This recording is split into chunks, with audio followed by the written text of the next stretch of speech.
2012 and have been working with them for the last 3 weeks in-house. It's been an absolute blast. I'll let Lucci introduce himself. Yeah. I know he doesn't really need an introduction. Yeah.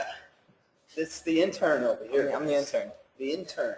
The intern has seen a lot, though. I've seen a lot. Yeah. I've seen a lot. So I think this 3 months, 4 months, this boy, you watch out for this boy. Anyway, I hope you're right. Without further ado, you know what? Charlie, the professor, and him, they told me like 3 days ago that, all right, we're going to do this webinar, and we're going to ask you a bunch of questions about the Amazon thing. I was like, you know what? Don't even tell me the questions. I don't want to hear shit. I don't want to hear anything. Just, let's just do the webinar. Let's just do it live. And so what the young buck here is going to do is he's going to ask me a psychological question. I'm going to ask him a couple questions. About the Amazon trade last week. This was the one last week, though. This is not the one that, I've been fishing around in this week, although there has been substantial developments in that trade, this week as well. So we're talking about the one last week where I was up $500,000, didn't take it, and ended the day up maybe like 100 and change or something like that. That's the premise. That's what this That's is the all premise. about, okay? That's the premise. So before we get into that, we do just want to let you guys know we have our 12-day course starting up, I believe, next week. Yep, next Monday. Next Monday. Kicking it off next Monday. So, do we have a promo code for that? We do have a promo code for that. Okay. We pop that So, guys, we have promo codes for the 12-day course for next week. And again, that's the full comprehensive course that, we do basic stuff. We do tape reading, options analysis, options pricing, and then putting it all together. And then also we talk about psychology as well. So that's the full comprehensive course. And then we have a new course that we're rolling out. And the young buck here is going to be teaching that course. And it's about market profiling. So we just developed that. And he's going to send you links. He's going to send everybody links to the, to the sign-up pages. And then, and then give you guys the coupon codes as well. So the two links that I just posted in the chat are the two links that you guys can use. The first one is for the 12-day course starting next Monday. We have a tentative start date for the On-the-Move Options Trader course. That's next Wednesday. May need to push back a little bit, but we're on target right now, so it's looking pretty good. The promo code for the 12-day course is Monster. Now, Monster. Oh, shit. If you guys, the first 10 people that sign up and use this promo code for the 12-day course before midnight on Friday, so 0000 on the clock Saturday, you guys get a $250 discount on that particular course. Very cool. Very cool. So let's get started. Again, you haven't seen any of these questions yet, so I'm excited to hear how you answer these. If you guys have any questions over there, stick them in there at the end of all my questions. We're actually going to do, we're going to pick the best 2 to 4 questions that you guys ask them. We're going to fire them off to Lucci. Cool. So the first question. Now, when I was watching you trade, I realized, go ahead. Before we do, if you don't like the bad language and all that kind of stuff, I was going to say, turn the mic on, get a headphone or something like that. Yeah. Because I swear, shit. He does. So when I was watching you trade last week, I realized a couple different things, with one of them being you very, very good on pulling the trigger on your entries and your exits. Like, you're dirty at it. Okay. Now, you and I both know that this is the kind of stuff that's covered in the 12-day course. Yeah. But for free, for right here, right now. Okay. What's the thought process behind understanding where to land those price points? And is there a mental checklist that you go through before you actually get into a trade and out of a trade that you have to kind of clarify with yourself? All right. One thing that I would definitely say that's more technical versus something that I've built through experience, a lot of that is experience. Yeah. A whole lot of that is experience. But one thing I would say technically, if you guys are like in an option and you're looking to pull the trigger on an entry or on an exit, if you watch the level 2 of your stock, which in this case would be the Amazon, and you have the option that you're trading right next to it, okay, or within a near vicinity, and you're watching how the option is reacting to price movements in the stock.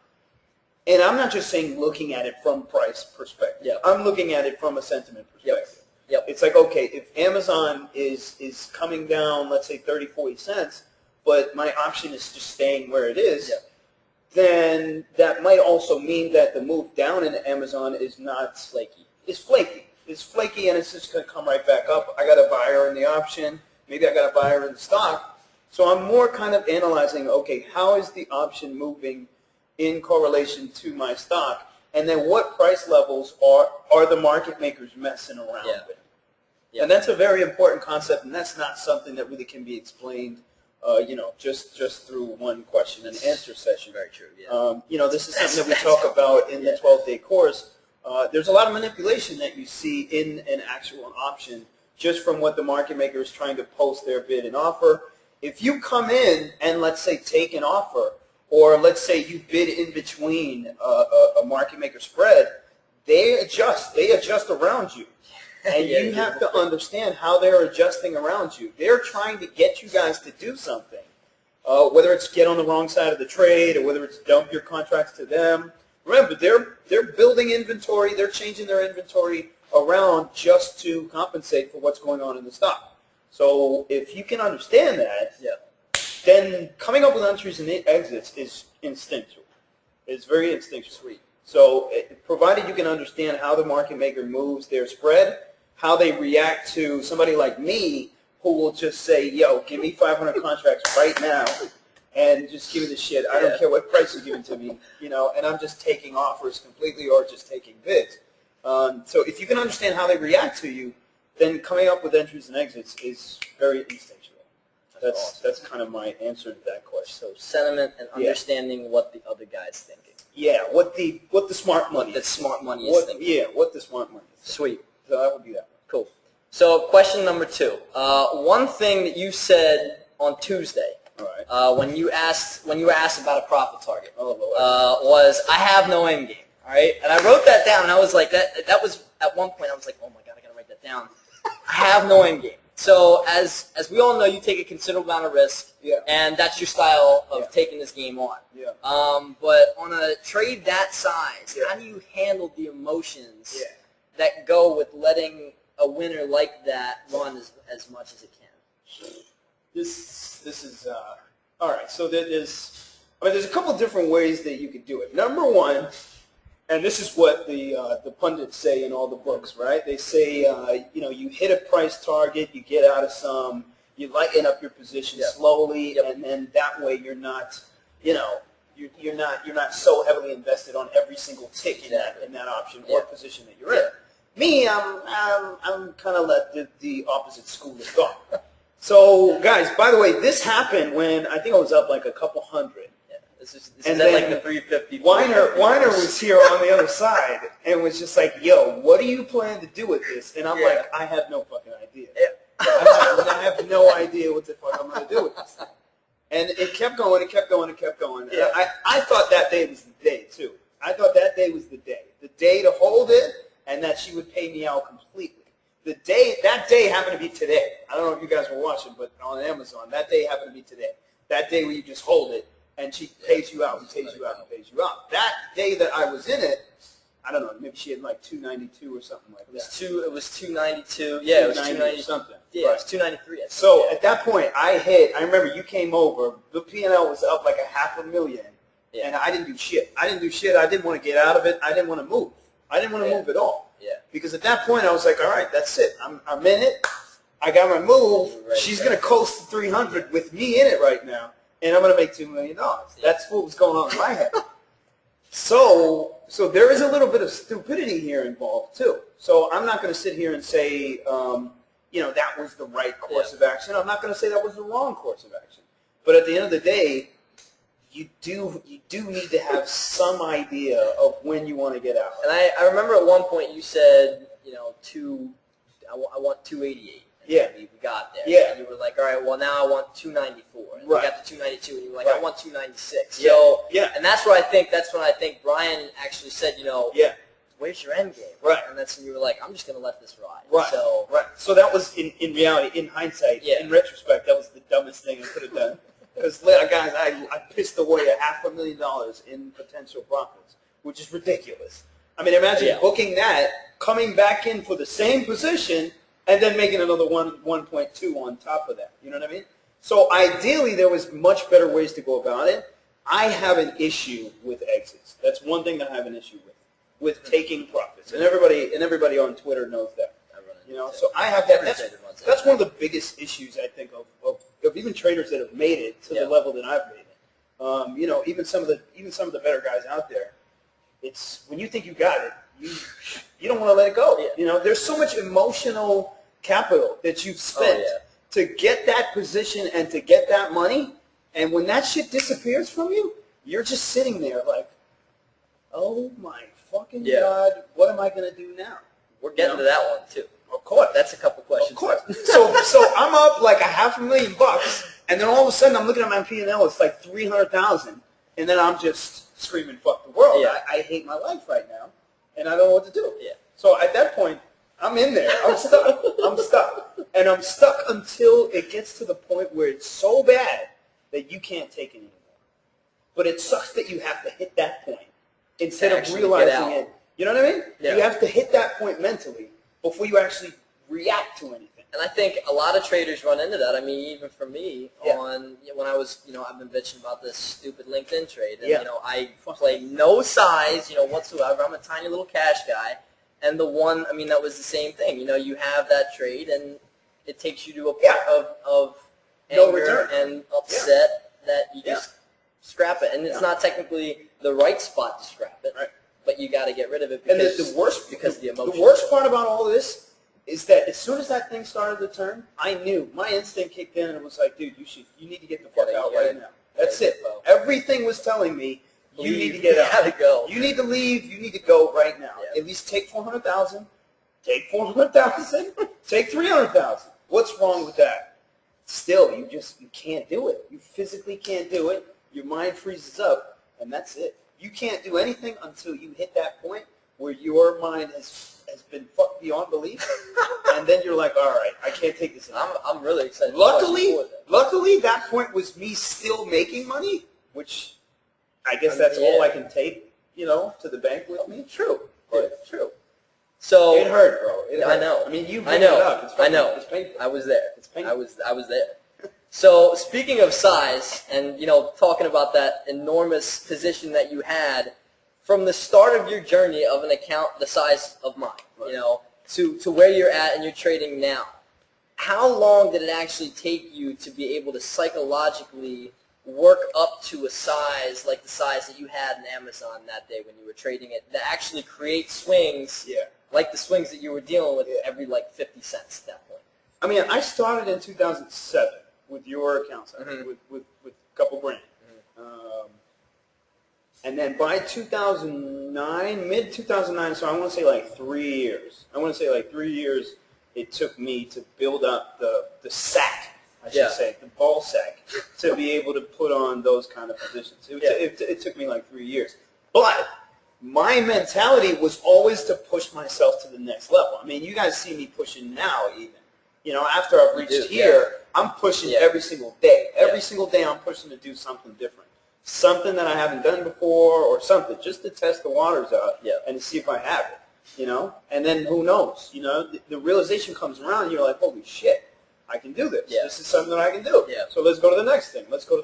So it took me a while. It took me 3 years. And it took me, I lost everything maybe 3 times. Maybe. I think it was 3 times. It might have been 4, but not. I think it was 3. It was 3 times. Because with $5 grand, you know the game. Yeah. Especially if you're playing options or you're at a prop firm and you're trading equities or whatever the hell it is you're doing. You might make 10 grand here and there, but you're going to have some shitty months. It's tough. And you might have shitty months for 6 months. And then what are you going to do? Most people blow out their accounts. Yeah. You got to manifest. You got to come up with another $5 grand somewhere. So you're taking jobs here, you're taking jobs there, or you have another hustle here or something that's making you money. Yeah. So it takes time and it takes some dedication. It takes some mental fortitude to be able to just continue. Because we all see the money. Everybody sees the money. That's not a question. No. There's no question if there's money there. It's there. It's there. It's right in front of you every fucking day. It's right there. But the question, can you get it? Can you grab a piece of it? And that's a whole different ballgame. That's a whole different ballgame. So to size up, every single time I tried to size up, like you start thinking that as soon as you guys start thinking like, okay, I can make some money on the small side, boom, all I got to do is size up, and I'm in that ass, man. I got this, right? Bullshit. It's complete bullshit too, because the second you size up, you're not ready to take the loss on the size that you were before. So you're trading 100 contract lot sizes, let's say, or even 10 contracts. Yeah. So you're used to losing maybe like $500, $600 on the trade. All of a sudden now you're taking 50 contract position sizes. Your stomach's used to $600. All of a sudden now you're down. You're down $3,000, and then your mind is completely wasted.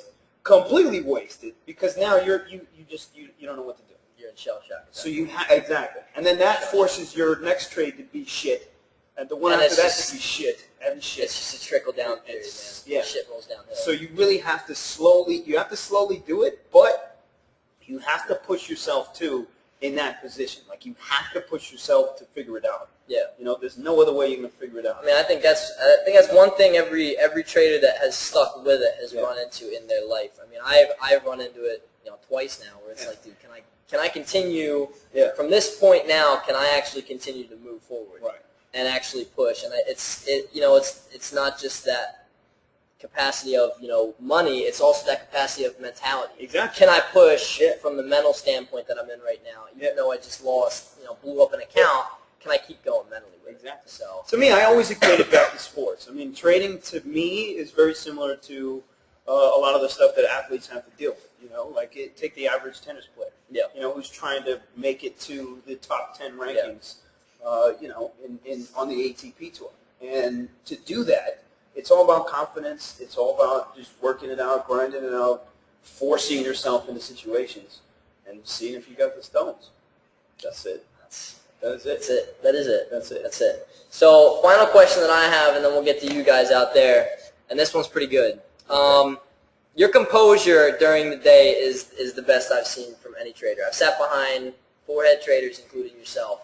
And your composure, I mean, a couple. There's one particular person from somewhere in Boston that I know I've sat behind whose composure is just wild. And your composure is very good. I can never tell, if you're up or down or whatever. Yeah. And, when the market's in a panic, you're completely cool and you're completely calm. And, it's definitely one major thing that I can take away from being in-house over the last 3 weeks. Yeah. But all traders freeze, and this is kind of getting back on that topic from question 2. All traders freeze, and when a trader like you freezes with that size, what goes through your mind, and kind of like go back to that spot where you were talking about earlier when it was like that pain period, where you actually had to get yourself out. Yeah. So when you freeze, what's going through your mind at that point?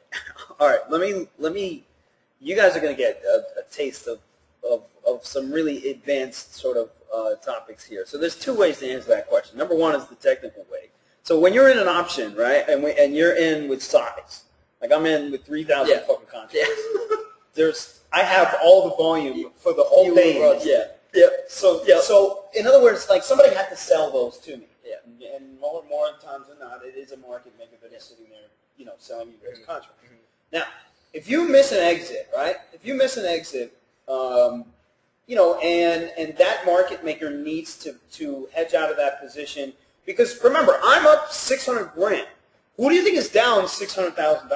That guy. Yeah. Whoever sold me those fucking contracts, he's down. He's got to get his ass back.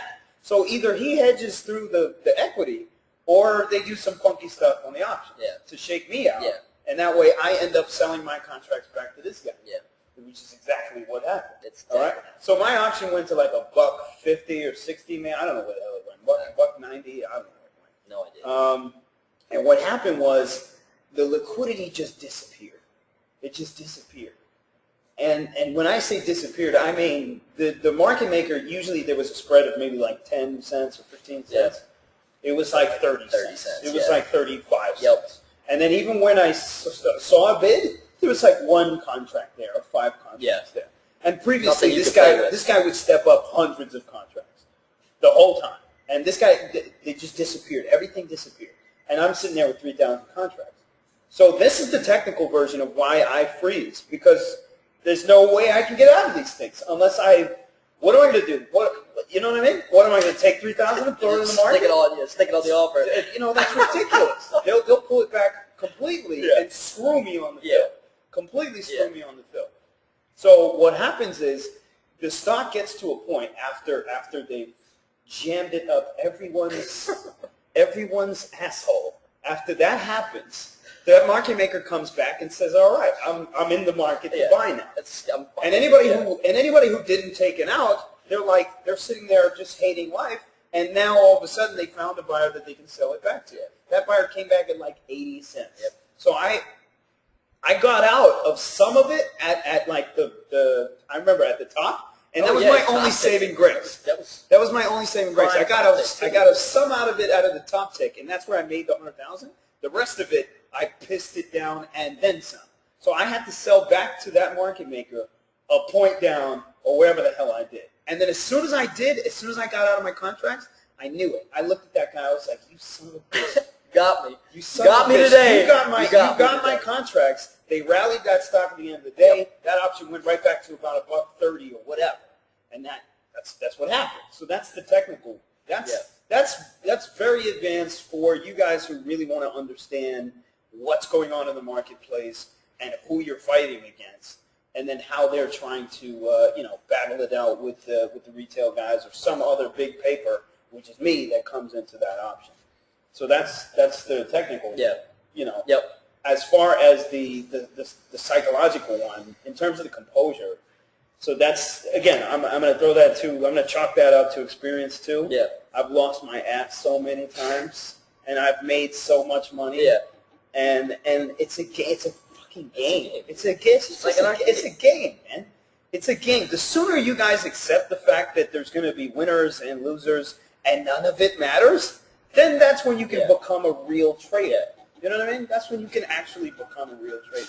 Everybody else that's talking about, "Oh, I just made this," or "Oh, whatever," talking about these trades that they were right in, or everybody that says "I told you so" out there, those aren't real traders. Those aren't people who have accepted the consequences of what happens when you take a trade. So for me, it's like, whatever. If I lose, whatever. I know. It is what it is. It is what it is. It happens. I'm gonna come back. I'm gonna come back. If I make money, hey, great, awesome. But whatever happens, who gives a shit?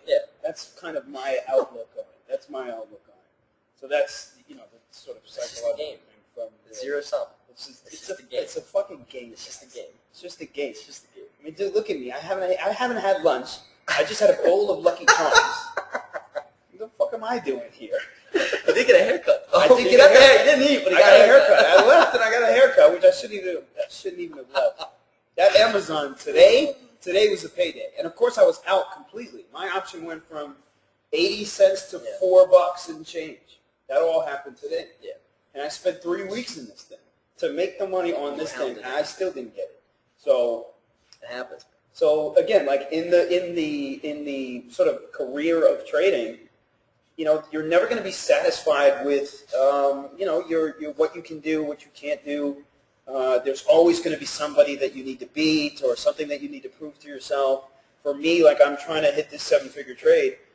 I can't figure it out, bro. I can't figure it out. 2009, it was good. It was good. I can't, for the life of me. It's been 3 years. I can't get a 7-figure trade. I don't know what it is. I don't know what it is. I'm there. I'm right there. I know you're right there. I think that one thing that you said just sort of resonated with me, and that's the fact that, with trading, you're never going to be happy. And I think that the people that stick with it mentally, going back to that last point that I made, people that stick with it mentally are the people that will continue to drive, and they're never going to be happy with it. But they're always going to be getting better because they're not happy. Always. And I think that, from the standpoint of the Amazon trade itself, there's going to be another one. Oh, absolutely. Whether it's going to be Amazon, Apple, Netflix, and they're always going to be there, and they're always. That's another big part. That's another big part of the composure. Is that the realization that this shit happens every day. Every day. There's a LinkedIn. There's an Amazon. There's an option that goes from $1 to $10 every fucking day. Every day. So why get mad about it, and why bitch and moan? Just do what you need to do. Figure the shit out. Make the money and shut up. You know what I mean? Just do it and do the best you can, and that's really it. But you have to accept it mentally. You know, most people out there they haven't really accepted what trading is and what it takes to really make it work. You know, that's sick. Dude. Yeah. Well, that's the end of my questions. Let's see if we can find something. Yeah, I'm sure there's been plenty of comments here. Oh, there's a lot. There's a lot. There's a ton. So, guys, I mean, leave us your comments too on what you think of the live setup here. I mean, we're going to try to do a live stream and maybe just take commentary as we go along. But we'll just take a couple questions. You know what? I kind of like and I like the one, and this is just like I've heard this so many times from my perspective, from just uneducated people in college, I mean, that don't have any idea what's going on with trading itself. Yeah. Do you consider yourself a gambler? Yes. Yes. Anybody? I can't even believe that question still exists, man. Yeah. Like, people still ask that question. I love that. Like, who is out there debating if this is gambling or not? If you don't think this is gambling, you're out of your fucking mind. You're out of your fucking mind. Intern made $1 million on Amazon. No, I didn't. Intern did not make. Intern made $1 million on Amazon. Intern would be much happier today if intern made $1 million on Amazon. Are you in this webinar? Do you have it pulled up on your screen? No. All right. Okay, this is actually a pretty good question too. Wow, saying you started with what amount of money? Could you just sort of recap a little bit of your history? Yeah, sure. I know we have a good amount of new people in here. Yeah, we do. Probably don't know the story, but I'll gladly walk you through it. I started with a couple grand. I went to a prop firm. I went to a prop firm. It was a chop shop though. So I don't know if you guys know too much about the proprietary trading world, but basically you put down $5 grand. They give you leverage, and they teach you what to do. This place didn't teach me shit. I sat there for like 1.5 years to figure out what was going on. And most of it was tape reading. So for 1.5 years, I wasn't making a dime. I didn't make a dime. I had a couple other businesses on the side that luckily I was making money on. But everything that I made, I would just piss into the market and lose all of it. But finally, you start to realize that it's a mental game. Where I started making money was when I didn't give a shit about the outcome. That's when I started making money. So when I stopped caring about the money, that's when I made money. And what I mean when I say that is, and by the way, I do this in my course too, is that, a lot of you guys probably have spreadsheets of your monthly fees or monthly living expenses. Like, you block out like $200 for gas, or you block out a couple hundred for groceries and shit like that. So I had to make like, $3,000 every single month, just to live. And it would be like, okay, if I could just do this, I'm good. Yeah. But it doesn't work like that. The market doesn't work like that. And the minute you start thinking like that, that's when you trade your worst. Right. So if you come into the day thinking, okay, I have to make $500, you start making some dumb decisions because you're motivated by stupidity. Yep. And the market doesn't give a shit what you need to make. So, a lot of people add their own soundtracks to trading, and that's why most of them, they don't end up making it. So for me, I think I needed to realize that. So it took me like 1.5 years to figure that out. And then my shop went down because the head traders all were buying the banks in 2009 when they collapsed. Yeah. One of the head traders bought Bear Stearns when it got down to like 40, I think it was like 60 maybe. It was that one day before it got down to 2. It was that one day. So it got down to like 60. He started buying like crazy. And then the next day it got to $2. And then he ended up owning shares of JP Morgan. He got his ass smoked out. And then what happened was that all the leverage at the firm, they stopped doling it out, so I couldn't do what I wanted to do anymore. So I was like, screw you guys. I'm getting the fuck out of here. Yeah. So at that point, I had maybe like 50 grand to my name, and then I just started swing trading for the fences, basically. But I knew what I was doing. I knew what I was doing at that point. Yeah. And you could buy like Las Vegas Sands for like $3 and then sell it a week later for like $6. So there was plenty of equity plays at that point. I didn't even know anything about options. There was plenty of equity trades to make money off of, and then finally I learned about options, and then 2009 was like my big year in options. So that's really the story. Sweet. So there was another good question out there, and then I'm going to take another one after this, and then we're going to wrap it up. This one's actually very good, and I'm actually kind of pissed I didn't think of it myself. How do you come back from a wreckage like this, for the most part, that was the way it was phrased, the day after? What's the day after like? Are we talking about the Amazon trade? Yep, the Amazon trade. What's the day after? I don't know, Pete, you want to take this one? Pete's here. Pete's can you squeeze around the corner? There you go. He's got it. What's going on, guys? The Amazon trade, post-Amazon trade, is actually a very numbing period. It's really interesting, actually, because I sit next to this guy, and I'm looking at it, and I'm probably more upset than he is, like on the outside. And it is like frozen mode. And we're looking at it, we make more money the next day, but it's like, it's only 50 grand, Yeah. 100 grand, and Yeah. we just look, we saw Bittersweet. I think it's $570,000 right there, and it was just like, and less. It's bad, baby. Nobody really wants to talk about it. It's shitty. But seriously, how It's do shitty. you come back? I come back. You come back by making 126. No. Yeah. For me, it's just the realization. And again, we talk about this. It's accepting the cost. It's accepting what you're doing. That's all it is. You accept what you do. Okay, I left $500,000 on the table. Fine, fuck it. I've done it before. Right. What am I gonna do? What am I gonna do? So for me, give me a cheesesteak and I'm good. Just give me some food. Whatever. I'll go out a little bit. I'll have a couple drinks, and that's it. Remind yourself you're not dead. Exactly. You're not dead yet. You just I'm gonna wake up tomorrow. That's all it is. You're gonna wake up tomorrow and So you're there every single. You have a routine. Every morning you are there at 8:30. 8:30. You're at your desk. Yeah. So it's a routine. Yeah. You're not walking away. Yeah. Even if you got crushed the day before, you're there every day. Every day. So it's not even really an option. You're sitting there. You're ready to go. Yeah. Sorry. I can't. Yeah, this is the professor over here. You can't really see him, but You actually get used to it because when we first started, really, in the very typical white beginning, guy.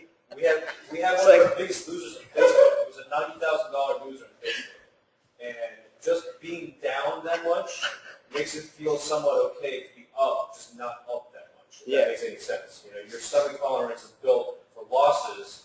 It's kind of like wishy-washy for gains. So that's why it's like honing how to take winners off is probably the most difficult thing Yeah. that you guys can really do. Like calling the top and saying I'm done and being satisfied. Like, Yeah. You're always going to be hungry for the next one because you're going to always miss another $200,000. Right. That's the cost of doing business. And again, if you don't accept these costs or accept these these realities, then you don't understand what it is to be a trader. Yeah, I like that. Yeah. So last and final question, which I think is actually very good. Given your high risk, high reward style, how do your strategies hold up in declining markets? Awesome. Even better. The only shitty part is, all right. So in declining markets, right? You're buying a call is so much easier than buying a put. Okay, and I'm talking about holding, because when you're holding a put and there's a short squeeze on your stock, your premium gets zapped out like crazy. So you need to expect that going into it. But shorts are great if you can catch them on the entry correctly. And usually what happens is, like, you'll be in a declining market, the stock will just gravitate for a while. It'll do nothing, and it'll try to get you to pay up a lot for put options by making fake moves down. It'll squeeze everybody out, and if you can catch that short entry when it squeezes everybody out, that thing's going to drop like a freaking rock, and your put options are going to freaking skyrocket. So if you can catch that, That's a very nice thing if you to can say. catch that, It's really, really tough. If you guys really want to know the easy way of doing it is that you have to anticipate these parabolic moves, like the ones that we see in Priceline Yeah. and Google. Yeah. And you need to start your put positions parabolic. when you see these He parabolic. just used I'm fancy serious. words. He's I'm still serious. he's You still have to Arab. start your put positions as your call position is working, because you have to remember your call volatility is jacked up. Your puts are going to be super duper cheap at those points. So that's just that's some sauce for you. Yeah. Like, for example, our next trade, I'm going to say it right here. My next potentially seven-figure trade is short price line. Whenever that happens. Whenever I'm saying it here. I like it. All right. I like it. That's like all the shot. So I'm gonna actually get the questions. I'm gonna get this whole thing. I'm gonna look through these questions. If there are other good ones, I'll reach out to you. Lucci will reach out to you. We'll look over them. We'll kind of filter them, and then we'll send some. Yeah, more we'll send out. an email with answers to some of these other questions. Yeah. And then again, guys, you have the course links there in the chat room. Remember, the coupon code for the 12-day course is Monster. Okay. Remember to use that to get $250 discount. And that is the first 10 people that come in tomorrow before midnight. Right. And right now, of course, yeah. So, but that does it, dude. All right, man. My man, it was fun. Indeed. We'll do it again. Until next time, guys.